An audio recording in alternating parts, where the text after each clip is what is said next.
Terungkap plagiat makalah jadi alasan seleksi Sekot Ambon diulang. Akhirnya terungkap alasan seleksi jabatan pimpinan tinggi Pratama atau JPTP calon sekretaris Kota Ambon diulang.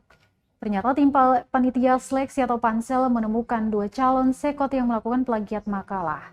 Mengenai siapa yang melakukan plagiat tersebut, Jasmono enggan menyebutkan dan mengaku itu merupakan rahasia pansel.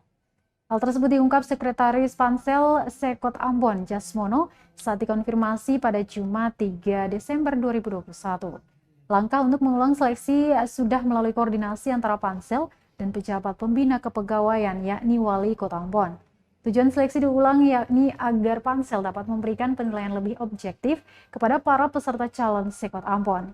Sembari menunggu seleksi selesai, Wali Kota Ambon akhirnya mengambil jalan tengah dengan memilih PLH Sekot, Rulen Efren Purmiasa, untuk menggantikan posisi yang ditinggal Agela Tuheru yang pensiun.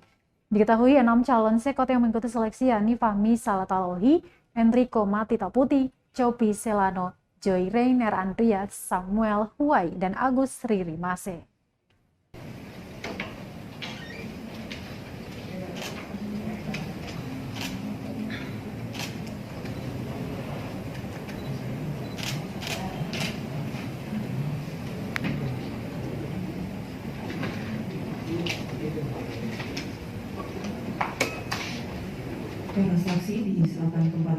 Terima kasih sudah nonton.